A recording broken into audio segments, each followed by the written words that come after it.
Oftentimes people like to ask me, hey, is a million XCN enough? Now, even though nothing I say is financial advice, I don't see why that's a bad figure. Now, let me explain, because if let's say XCN were to go to the price of $1 during this bull run, right? Of course, a million XCN at that point is $1 million. Now, people may be thinking, okay, well, hold up. A million, okay, $1 for XCN, nah, that's impossible. Well, here's the thing. Okay, let's say we tone things down. Let's say 50 cents, 50 cents. At that point, a million XCN would be $500,000. Now, some people might be thinking, oh, that's bad and all this. But really, I mean, I don't see why that's that bad. Okay, let's say we even tone things down. Let's say we say, hey, XCN is only going to reach 10% of $1. So let's say 10 cents. A million XCN at that point is $100,000. Now, that's not going to make anyone, a millionaire, of course, right? But I'm just saying, 100,000, that's still a down payment for a pretty decent home, in my opinion. Not to mention, if let's say, even as a more worst case, right?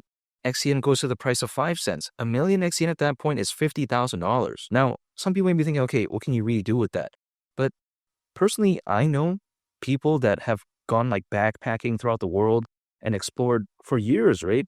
With like way less than that, and then they still manage to be fine. Now, it's not like they're living in like 5-star hotels or something like that. Again, they're just like backpacking and just, exploring more so, right? But then still, it kind of showcases and I think puts into perspective that sometimes when people say, oh, if it's not a million, it's bad, anything like that. Well, in my opinion, even 50 grand really is hypothetically really decent, at least for some people that I know, right?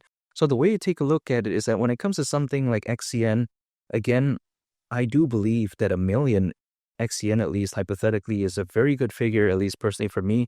I can't speak on anyone's behalf. I can't tell anyone to buy XCN, but that's just the way you take a look at it.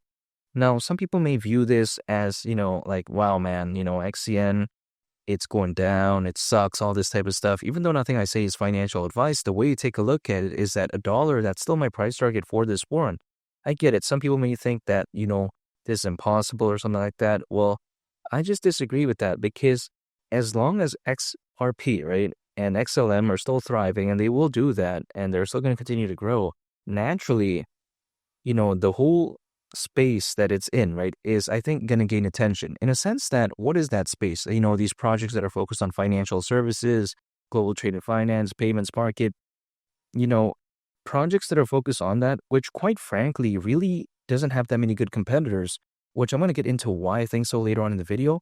However, as that space does grow, as the two market leaders like XRP, XLM continue to thrive, there's always going to be a space for something like XCN, or should I say a place, right, for something like this, because naturally people view this as like a very solid alternative to those two projects, right?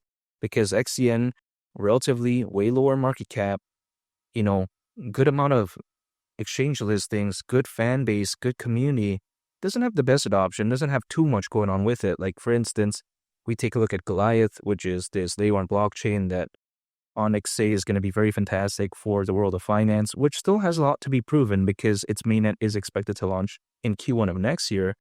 So again, if it's taken at face value, Onyx doesn't really have the best adoption or the best fundamentals out there, some people would argue. However, again, it's a very solid alternative to something like XRP and XLM, and people are going to pay attention to this, in my opinion, during a fully fledged bull run. Keep in mind, right, the reason why I do believe that when it comes to something like, XCN, the reason why I don't think it has that many good competitors is because the Ripple and SEC case, which personally, I've never understood it on a logical standpoint of view. And the reason being is because XRP, in my opinion, how can that be a security? Let's say I buy XRP. Does that mean I own like a part of Ripple? No, right? So then how am I, even willing to consider that a security? It makes no sense to me. However, even besides that point, when I take a look at something like that, right, the Ripple and SEC case, I think because that went down, I think the reason, a lot of people were apprehensive to join the space was because of that. And as a result, what happened? Not that many good competitors. Now we have XRP and XLM leading the race. But then if you take a look at it, what are really like the top 10 projects? Many people can only name like 6 really, or top 5 even. Now, I'll say my top 6 right now. I think number 1 as of right now is XRP, number 2 XLM, number 3 I would say is XDC, Number 4 is XCN. Number 5, I would say, is something like ZBCN. Number 6, XPR. Now, number 5 and number 6 is debatable. However, even besides that, when I take a look at that, really for a market that massive, right? We take a look at the payments market, which is even valued currently at over $2 trillion, with the global trade and finance market predicted to reach up to $5 trillion in value by 2028, according to Mordor Intelligence. Really, when you consider how massive those markets are, having not even 10, recognizable major competitors within that space, man, this is really amazing in my opinion. Now, it may seem kind of like bad to some people because they're like, oh, there's not that much going on with it. But then if anything, it's a blessing in disguise for the projects that are there, much like XCN. And that's why I believe in XCN so much. I think really it's pretty much a hidden gem, even though it's not a small project by any means. When I first started talking about it, it was kind of like a relatively small project. But even besides that, it's kind of a hidden gem in a sense that it's focused on such an amazing market, or should I say markets, right? Plural. However, even besides that, but then not that many good competitors. Really, XCN has the opportunity during this boom to really solidify itself to be a top 4 project within this space, maybe even top 3, right? It could maybe overtake XDC. Only time will tell, but I'm just saying, XCN has the chance. And keep in mind, if XCN were to go to the price of $1, considering current circulating supply, market cap would be around $32.5 billion. Around the 73x from here, this is a market cap that is, well, over $100 billion less than XRP's current market cap, right? XRP, it's done very well, but we're not in a fully fledged bull run yet. XRP is already doing that. So then let's say as XRP goes to like, $300-400 billion market cap at that point, let's say as the bull run kicks into 5th gear, why can't something like XCN at that point reach around $32.5 billion in market cap? Now, that's again considering current circulating supply or market cap it would have at the price of $1, right? Why can't it do that? In my opinion, I just don't see why not, especially again during a fully fledged bull run as XRP really pops off, XLM, and people are looking for the next big thing. I just don't see why XCN won't do that. Now, only time will tell, but really, when there's over 600 million crypto owners, according to Crypto.com research, I just highly doubt that this bull run is going to be bad.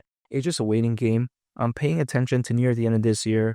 I think that around summertime, theoretically, things could start picking up again. However, this is all speculation because I can only take a look back in time, right? I can't take a look in the future. The reason being is because if we take a look at it historically, we do know that usually altcoins, as a worst case scenario, they typically peak around a year and a half after a Bitcoin halving event. Last Bitcoin halving event happened in April of last year, so 18 months, or should I say around a year and a half from then is around October this year. And that right there is why I'm paying attention to near the end of this year.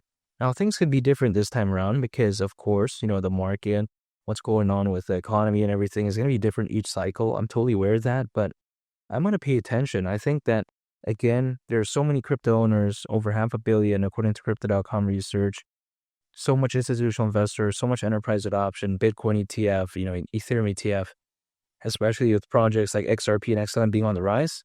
Really, I do believe that the sky's the limit. Again, XCN at the price of $1 wouldn't surprise me. And 1 million XCN, theoretically, at least personally for me, I think is already very fantastic.